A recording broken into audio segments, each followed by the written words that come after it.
골로새서 강의 5번째 시간입니다. 골로새서 강의 첫 시간에 바울이 골로새 교회 성도들에게 편지를 써 보낸 목적에 관하여 이미 말씀드렸습니다. 골로새 교회의 목사인 에바브라가 로마에 연금되어 있는 바울을 찾아와서 골로새 교회의 여러 형편들을 알려주었습니다. 그 가운데 좋지 않은 소식도 있었습니다. 거짓 교사들 때문에 골로새 교회가 적잖게 흔들리고 있다는 소식이었습니다. 그 소식을 듣고 바울이 편지를 써 보냈는데 그것이 우리가 살펴보고 있는 골로새서입니다.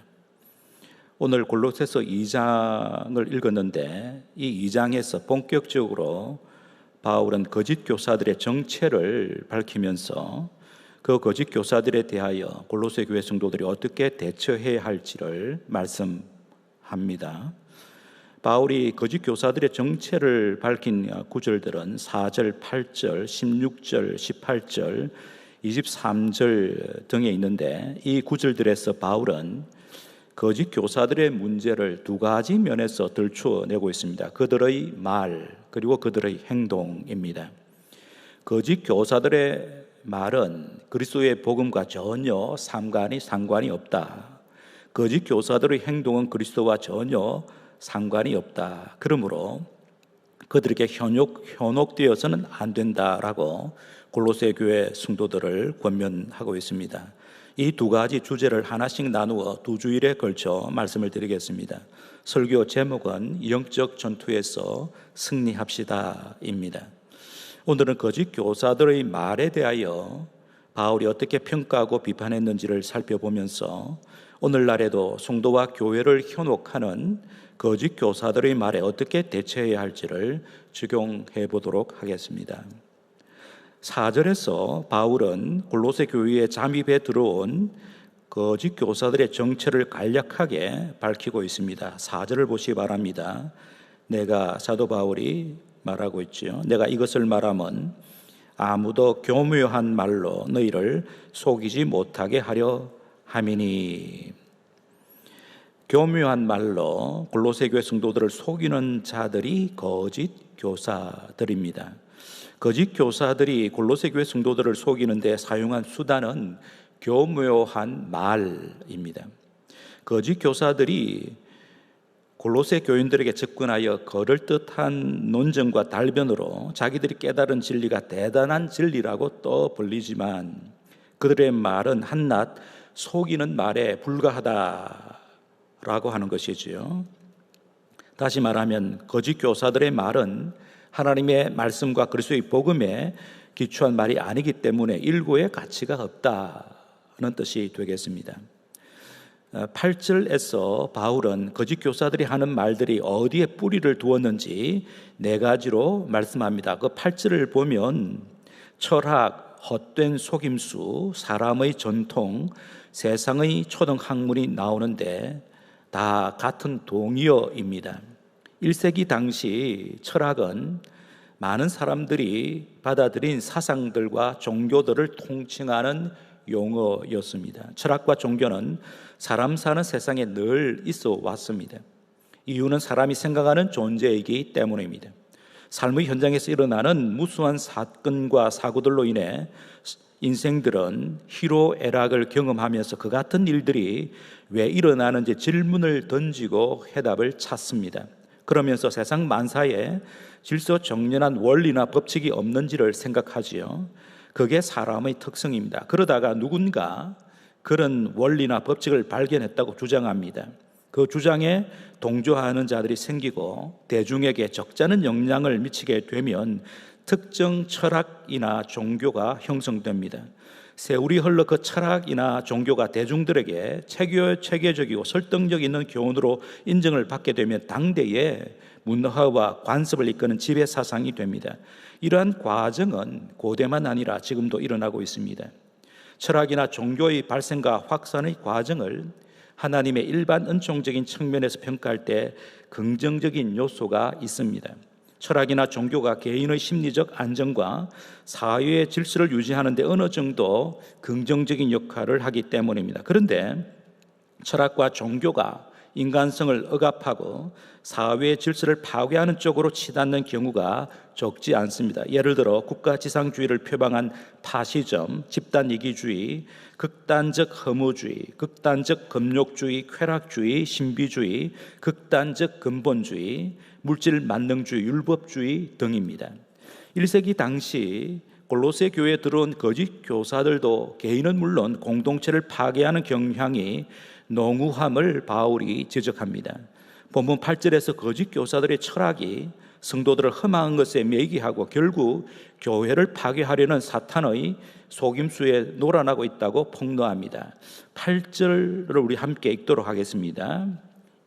2장 8절입니다. 골로새서 2장 8절 같이 읽겠습니다. 누가 철학과 헛된 속임수로 너희를 사로잡을까 주의하라. 이것은 사람의 전통과 세상의 초등학문을 따름이요 그리스도를 따름이 아니니라. 여기 철학과 헛된 속임수라는 어구를 사용하고 있는데 철학 곧 헛된 속임수라는 뜻입니다.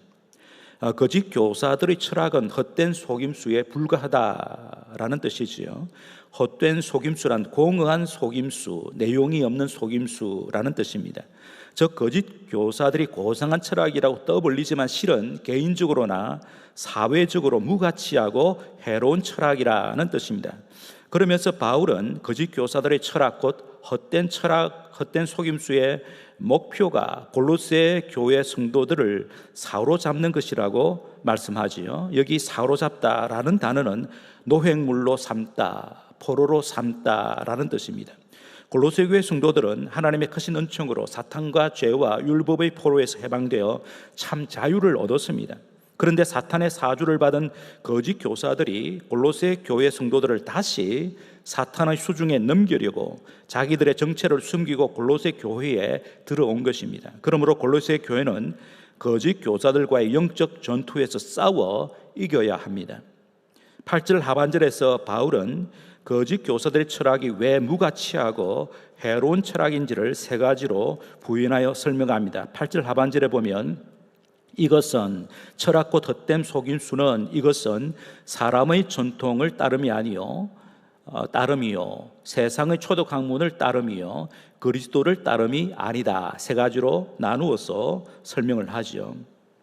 왜 거짓 교사들의 철학이 무가치하고 해로운가? 첫째는 그들의 철학이 사람의 전통을 따르는 철학이기 때문입니다. 사람의 전통이란 과거로부터 전해 내려온 사람들의 교훈을 뜻합니다. 예수님께서 바리새인과 서기관들에게 너희가 어찌 하나님의 계명을 버리고 사람의 전통을 지키는 데 열심이냐라고 책망했던 적이 있습니다. 하나님께서 모세를 통하여 이스라엘 백성들에게 율법을 주셨습니다. 그런데 후대에 이스라엘의 종교 지도자들이 하나님의 율법을 더 잘 지키려는 명목으로 수많은 세목들을 만들었는데 그 율법의 세목들을 종교 지도자들조차도 지킬 수가 없었습니다. 그들이 만든 율법의 세목들이 자기들은 물론 백성들을 옥죄하는 역할을 했습니다. 거짓 교사들도 그와 비슷한 일을 한 것이지요. 자기들이 따르고 있는 전통을 지켜야만 자기들처럼 고상한 사람이 될 수 있다고 떠벌렸지만 자기들도 지키지 못하는 그런 경우였다라고 말씀을 하는 거죠. 거짓 교사들의 철학이 왜 무가치하고 해로울까요? 그 둘째는 그들의 철학이 세상의 초등학문 수준에서 벗어나지 못하는 유치한 철학이기 때문입니다. 여기 세상의 초등학문이라는 어구는 세상의 초보 원리라는 뜻입니다. 어떤 철학이든지 어떤 종교든지 그 밑바닥을 파헤쳐 보면 모두 대동소이합니다. 사람의 마음에서 일어나는 염려와 두려움을 해결해 보려는 사색의 결과로 생겨난 것이 철학이요 종교입니다. 그러므로 한때 지성의 세계를 이끌었던 철학 사조들이나 지금도 사람들에게 큰 영향을 미치고 있는 고등 종교조차도 그 연원을 살펴보면 수준이 그저 그렇고 그렇다라는 뜻입니다. 인간의 수준을 벗어나지 못하는 것이죠. 이런 점에서 하나님의 계시에서 비롯된 그리스도의 복음만이 인간의 수준을 뛰어넘는 참된 철학이요 모든 사람들을 옳은 대로 이끄는 참된 진리요 우리가 믿고 따라야 할 도리라는 것입니다. 이유는 그리스도의 복음이 인간의 사색과 탐구의 결과로 생겨난 것이 아니라 하나님의 계시요 하나님께서 행하신 일의 증언이기 때문입니다. 그러하기에 성도와 교회는 세상의 초등학문 수준에서 벗어나지 못하는 철학과 종교를 고상한 진리라고 떠벌리는 거짓 교사들의 말에 현혹되어서는 안 되는 것이죠. 왜 거짓 교사들의 철학이 무가치하고 해로운지 그 결정적인 이유를 바울이 밝히고 있습니다. 그들의 철학이 그리스도를 따르지 않기 때문입니다. 그리스도와 무관한 철학, 그리스도를 대적하는 철학이라고 하는 뜻입니다. 바울이 고린도후서 10장 5절에서 말한 바대로 하나님을 아는 것을 대적하여 높아진 철학입니다. 거짓 교사들이 떠벌리고 있는 말들은 그리스도와 그의 교회를 대적하는 교만하고 우매한 말들입니다. 그러므로 골로새 교회에 들어온 거짓 교사들은 성도들을 그리스도에게서 멀어지게 하는 자들이며 그리스도의 터위에 세워진 교회를 허무는 자들입니다. 그러면 거짓 교사들의 말에 성도와 교회는 어떻게 대처해야 할까요? 4절을 다시 보겠습니다. 4절을 보시면 내가 이것을 말하면 아무도 교묘한 말로 너희를 속이지 못하게 하려 함이니. 여기서 사도 바울은 내가 이것을 말했다고 하는데 이것이란 바울이 이 편지에서 이미 언급한 것을 가리킵니다. 바울은 거짓 교사들의 정체를 밝히기 전에 먼저 편지 서두에서 크게 두 가지를 말씀했습니다. 하나는 만물의 어뜸이요 교회의 머리이신 예수님을 성도와 교회가 찬양해야 한다고 바울이 말씀했습니다. 1장 15절에서 20절까지입니다. 다른 하나는 예수님만이 인류의 유일한 구주요 주님이심을 전파하고 가르치는 교회 일꾼들의 말에 귀를 기울여야 한다고 강조했습니다. 1장 24절에서 2장 3절까지입니다. 인류의 유일한 구주 주님이신 예수님을 찬양하고 그 예수님과 예수님의 복음을 전하고 가르치는 교회 일꾼들의 말에 귀를 기울일 때에 골로새 교회는 거짓 교사들의 말에 현혹되지 않을 뿐 아니라 거짓 교사들과의 영적 전투에서 승리하게 된다는 것입니다. 5절을 보면 거짓 교사들과의 영적 전투에서 골로새 교회 성도들이 승리하도록 바울도 로마 감옥에서 최선을 다하고 있음을 필요합니다. 그것이 기도와 편지 쓰기이지요. 기도와 편지 쓰기를 통하여 바울의 심령이 지금 골로새 교회에 가 있다고 표현합니다. 5절 상반절입니다.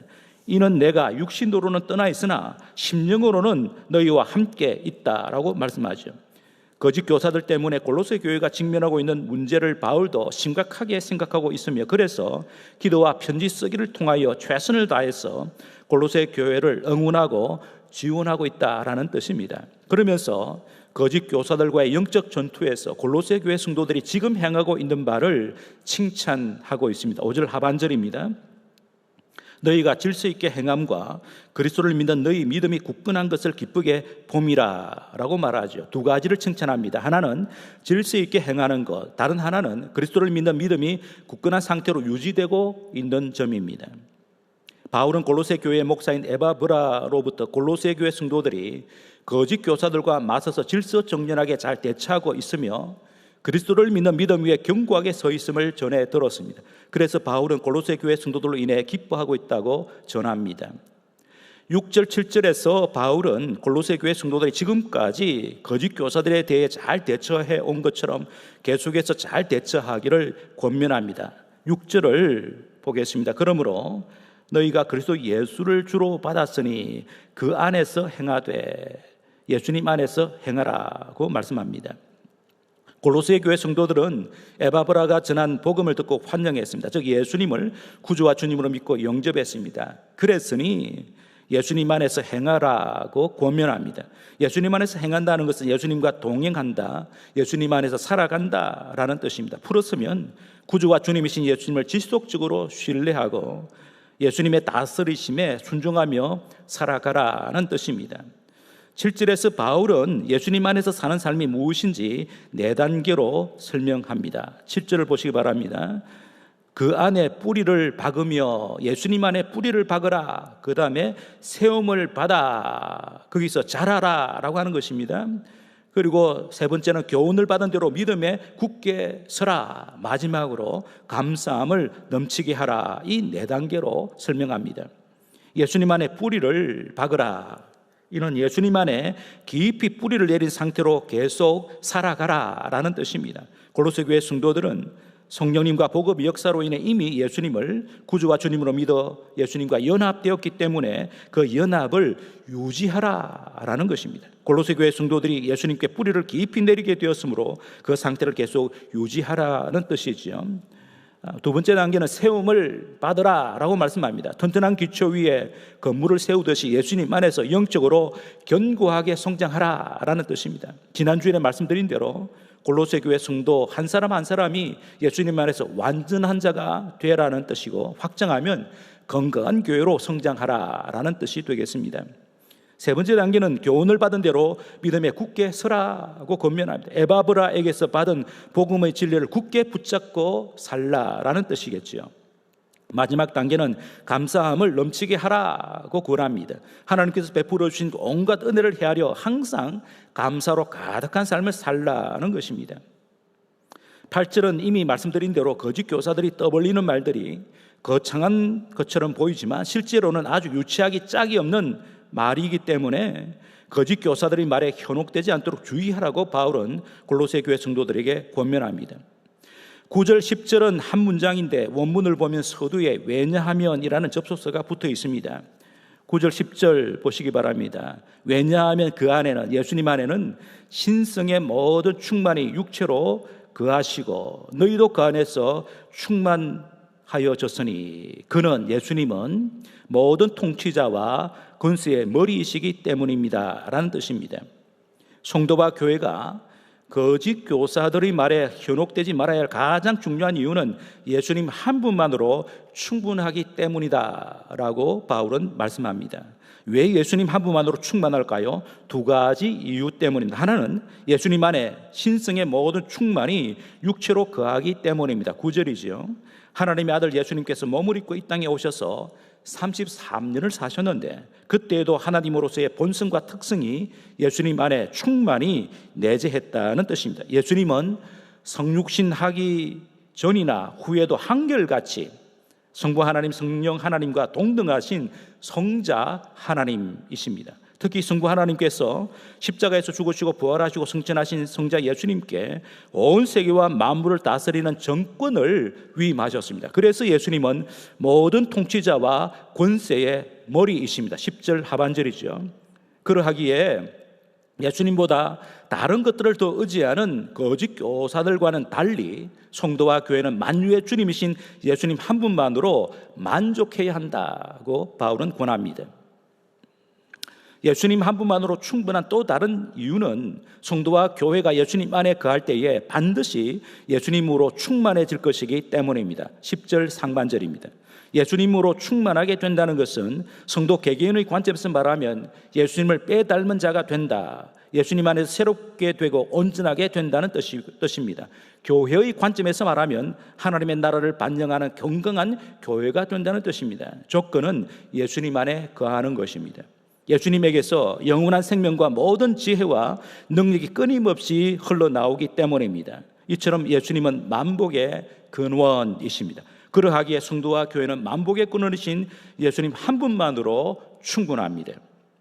11절에서 15절까지는 어떻게 해서 성도와 교회가 그 같은 복을 누리게 되었는지를 바울은 설명합니다. 11절 상반절을 보면 바울은 예수님 안에서 골로새 교회 성도들이 손으로 하지 아니한 할례를 받았다고 말씀하지요. 11절 보시기 바랍니다. 또 그 안에서, 예수님 안에서 너희가 손으로 하지 아니한 할례를 받았으니 라고 말합니다. 손으로 하지 아니한 할례는 자연히 손으로 행한 할례를 떠올리게 합니다. 바울은 에베소서 2장 11절에서 손으로 육체에 행한 할례를 언급했는데, 손으로 육체에 행한 할례는 구약 시대에 이스라엘 백성들이 하나님과 맺은 언약의 표징으로서 남자의 생식기 포피를 베는 의식을 뜻합니다. 그렇게 할례를 받은 자라야 하나님의 백성으로 인정했습니다. 그런데 구약 시대에 손으로 행한 할례가 신약 시대에 와서는 손으로 하지 아니한 할례로 바뀌었습니다. 구약 시대에 그림자 구실을 냈던 손으로 행한 할례가 신약 시대에 들어와서는 그리스도 안에서 손으로 하지 아니한 할례로 성취된 것이죠. 그러므로 이제 그리스도 안에서 손으로 하지 아니한 할례를 받은 신약 시대의 성도들은 손으로 행하는 할례를 받을 필요가 없어졌습니다. 그리스도 안에서 손으로 하지 아니한 할례를 받은 것으로 충분하기 때문입니다. 이어서 바울은 손으로 하지 아니한 할례를 두 가지 의미로 부연하여 설명합니다. 육의 몸을 벗는 것과 그리스도의 할례입니다. 계속해서 11절 보시기 바랍니다. 또 그 안에 예수님 안에서 너희가 손으로 하지 아니한 할례를 받았으니 곧, 이게 손으로 하지 아니한 할례를 곧 육의 몸을 벗는 것, 그리고 그리스도의 할례라고 설명을 합니다. 고려신학대학원의 길승남 교수는 그의 책 골로새서 주석에서 여기 11절을 원문의 뜻을 살려 이렇게 번역하고 있습니다. 그분 안에서, 예수님입니다. 예수님 안에서 또한 여러분은 손으로 하지 않는 할례로 할례를 받았습니다.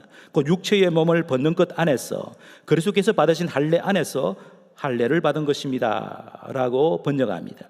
여기서 중요한 개념은 손으로 하지 아니한 할례가 그리스도께서 받으신 할례 안에서 받은 할례라고 하는 것입니다. 그러면 그리스도께서 받으신 할례란 무엇을 뜻할까요? 바로 앞에 언급한 육의 몸을 벗는 것과 동격입니다. 육의 몸을 벗는 것이란 죽음을 뜻합니다. 우리가 죽을 때에 육의 몸에서 벗어나듯이 육의 몸을 입고 오신 예수님께서도 죽음을 통해 육의 몸에서 벗어나셨습니다. 그러므로 그리스도께서 받으신 할례란 예수님께서 십자가에서 죽으신 것을 뜻합니다. 이어 12절에서 사용한 세례의 1차적인 의미도 육체의 죽음을 뜻합니다. 예수님의 제자였던 야고보와 요한이 자기들을 주님의 좌우편에 앉게 해달라고 예수님께 요청했습니다. 그 요청에 예수님께서 이렇게 반문하셨습니다. 마가복음 10장 38절입니다. 예수께서 이르시되 너희는 너희가 구하는 것을 알지 못하는도다. 내가 마시는 잔을 너희가 마실 수 있으며 내가 받는 세례를 너희가 받을 수 있느냐. 예수님께서 말씀하신 잔과 세례는 예수님께서 곧 십자가에서 죽으실 것을 뜻하는 말씀이었습니다. 그러므로 손으로 하지 아니한 할례란 예수님께서 십자가에서 죽으신 것에 동참하는 것을 뜻합니다. 그것이 바로 신약시대의 성도들이 받은 세례의 1차적인 의미입니다. 세례의 1차적인 의미라고 한 것은 그 의미와 함께 동반되는 의미들이 있기 때문입니다. 그래서 바울은 12절에서 세례의 여러 가지 의미들을 밝히고 있습니다. 12절 우리 함께 읽도록 하겠습니다. 12절입니다. 세례의 의미가 무엇인지를 생각하면서 우리가 받았던 세례가 어떤 의미였는지 그것을 생각하면서 12절, 2장 12절을 우리 함께 읽도록 하겠습니다. 너희가 세례로 그리스도와 함께 장사되었고 또 죽은 자들 가운데서 그를 일으키신 하나님의 역사를 믿음으로 말미암아 그 안에서 함께 일으키심을 받았느니라. 하나님의 자녀들이 그리스도와 함께 죽었고 그리스도와 함께 살아난 자들임을 드러내주는 표가 세례라고 하는 것입니다. 병행구절 로마서 6장 3절 4절에서 바울은 같은 뜻으로 말씀하고 있습니다. 무릇 그리스도 예수와 합하여 세례를 받은 우리 그리스도인 모두를 가리킵니다. 우리는 그의 죽으심과 합하여 세례를 받은 줄을 알지 못하느냐? 그러므로 우리가 그의 죽으심과 합하여 세례를 받음으로 그와 함께 그리스도와 함께 장사되었나니 이는 아버지의 영광으로 말미암아 그리스도를 죽은 자 가운데서 살리심과 같이 우리로 또한 새 생명 가운데서 행하게 하려 함이라. 세례가 무엇인가? 예수 그리스도의 죽으심과 부활에 참여하도록 하는 것, 이것이 세례입니다. 바울은 본문 12절에서 세례 받을 때에 성도들의 마음에서 작동하는 믿음을 강조하고 있죠. 그 믿음은 그리스도를 통하여 드러내신 하나님의 역사를 믿는 믿음입니다. 그리스도를 통하여 드러내신 하나님의 역사란 하나님의 아들이신 예수님께서 십자가에 죽으시고 부활하신 역사적인 사건을 성부 하나님께서 주도하셨음을 믿는 것입니다. 그 사건을 통하여 예수님만이 우리의 유일한 구주 주님이심을 깨닫고 그 예수님을 나의 구주요 나의 주님으로 영접한 자들이 참 세례를 받은 하나님의 자녀들이라는 뜻입니다. 13절에서 15절까지에서는 그렇게 참 세례를 받은 자들에게 하나님께서 내리신 복이 무엇인지 바울은 네 가지로 확언합니다. 첫째 복은 하나님께서 영적으로 죽었던 우리를 그리스도와 함께 살리셨습니다. 그것이 13절 상반절이죠. 그래서 우리는 더 이상 죽음의 세력에 지배되지 않습니다. 우리 속에 그리스도의 생명, 즉 영생이 있기 때문입니다. 참 세례를 받은 자들에게 하나님께서 내리신 복, 둘째는 하나님께서 우리의 모든 죄를 사하셨다고 하는 것입니다. 13절 하반절입니다. 하나님께서 우리의 모든 죄를 그리스도 안에서 남김없이 용서하여 주셨습니다. 참 세례를 받은 자들에게 하나님께서 내리신 복 셋째는 하나님께서 우리의 죄가 기록된 문서를 흔적도 없이 지워버리실 뿐만 아니라 십자가에 못 박기까지 하셨다고 하는 것입니다. 14절입니다. 우리를 거스리고 불리하게 하는 법조문으로 쓴 정서를 지우시고 제하여 버리사 십자가에 못 박으셨다라고 말합니다. 그러므로 예수님 안에 있는 성도들은 죄와 율법의 속박에서 벗어나 자유인이 되었습니다. 하나님께서 우리를 보실 때 예수님께서 십자가에 흘리신 보혈을 통해 보시기 때문에 율법이 더 이상 우리를 정죄할 수 없다는 것이지요. 참 세례를 받은 자들이 하나님께서 내리신 마지막 복은 하나님께서 우리를 위하여 악한 영들, 악한 세력들을 제압하시고 승리하셨다는 것입니다. 그것이 15절입니다. 통치자들과 권세들을 무력하여 드러내어 구경거리로 삼으시고 십자가로 그들을 이기셨느니라 말씀합니다. 이 구절은 전쟁에서 승리한 병사들이 시가지를 행진하는 광경을 빗대어 하나님의 완벽한 승리를 생생하게 표현한 것입니다. 통치자들과 군세들은 대체로 악한 영들을 통치하는 어구로 해석하지만 하나님과 하나님의 교회를 대적하는 모든 권세로 해석해도 괜찮을 것입니다. 통치자들과 권세들을 무력화하여 드러내어 구경거리로 삼으셨다라는 뜻은 하나님과 하나님의 교회를 대적하는 악한 세력들을 무장 해제하시고 그들을 포로로 끌고 가심으로써 만천하에 구경거리가 되게 하셨다라는 뜻입니다. 그런데 본문은 어디에서 결정적으로 승리하게 되었는지를 강조하죠.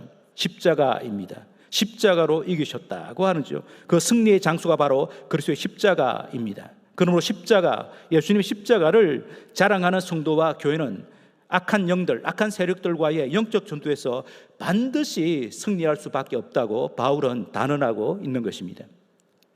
성도 여러분, 여러분은 그리스도 안에서 세례를 받으셨습니까? 그렇다면 참된 세례의 의미를 알고 계십니까? 세례의 참된 의미를 알고 그 의미를 붙잡고 산다면 거짓 교사들과의 영적 전투에서 반드시 승리할 수밖에 없습니다. 세례의 다양한 의미를 말씀을 드렸지만 간단히 말하면 세례는 우리가 영적 전투에서 승리할 수밖에 없는 하나님의 자녀가 되었다, 그리스도의 군사가 되었다라는 표인 것입니다. 이제 말씀을 정리하겠습니다. 오늘의 말씀을 간단히 요약하면 거짓 교사들의 말에 현혹되지 말고 신앙생활의 기본에 충실하라는 것입니다. 무엇이 신앙생활의 기본입니까? 신앙생활의 기본은 사도가 전한 복음을 붙잡고 사는 것입니다. 사도가 전한 복음의 핵심은 예수 그리스도이시죠. 그러므로 예수 그리스도에게 집중하는 것이 신앙생활의 기본 중에 기본입니다. 예수님에게 집중하는 것이란 무엇입니까? 예수님 안에 거하는 것, 예수님을 신뢰하고 존경하고 사랑하는 것, 예수님과 친밀하게 교제하는 것, 예수님과 동행하는 것, 예수님처럼 생각하고 말하고 행동하는 것입니다. 그리고 예수님의 이름으로 받은 세례의 의미가 무엇인지 깨닫고 세례에 담긴 하나님의 약속과 효력을 마음껏 누려야 하는 것이죠. 다시 말하면 우리가 하나님의 자녀임을 잊지 말고 하나님께서 당신의 자녀들에게 부어주시는 복을 마음껏 향유하라라고 하는 것입니다. 더 나아가 이미 그리스도께서 승리하신 전투에 그리스도의 군사로 참전하여 승리를 마음껏 누리는 것이지요. 성도 여러분, 바울이 골로새 교회 성도들에게 신앙생활의 기본에 충실하라고 권면한 말씀은 특별하고 색다른 말씀이 아닙니다. 우리가 늘 들었던 말씀입니다. 그리고 오늘 우리에게도 꼭 필요한 말씀입니다. 신앙생활의 기본은 구원의 은혜를 베푸신 하나님께 풍성한 감사를 드리면서 구주와 주님이신 예수님 안에 계속 거하는 것입니다. 그리하면 거짓 교사들과의 영적 전투에서 승리할 수 있고 믿음의 공동체를 든든하게 세울 수 있습니다. 한 주간도 하나님과 하나님의 교회를 대적하는 악한 세력들과의 영적 전투에서 승리하기 위하여 구주와 주님이신 예수님 안에 거하는 저와 여러분 되기를 주님의 이름으로 축복합니다. 말씀을 생각하면서 우리 함께 기도하겠습니다. 하나님께서 우리에게 큰 은혜를 베풀어 주셔서 구원하여 하나님의 자녀가 되게 하셨고 그리스도의 군사가 되게 하여 주셨습니다. 우리는 영적 전투에서 반드시 승리할 수밖에 없는 자들입니다. 왜냐하면 삼위 하나님께서 우리를 도우시기 때문입니다. 성령께서 우리 속에 내주하고 계시고 또 성령의 검인 말씀을 우리에게 주셨습니다. 거짓 교사들의 말에 현혹될 필요가 없습니다. 그리스도의 복음을 붙잡고 살면, 그리스도 안에 거하고 살면, 그리스도와 동행하며 살아가게 되면 우리는 반드시 영적 전투에서 승리하고 하나님께서 우리에게 부여하신 모든 복을 향유할 수 있다. 이 복을 세상 사람들과 나눌 수 있다라는 말씀입니다. 이 말씀을 붙잡고 함께 통성으로 서로를 축복하며 기도하겠습니다.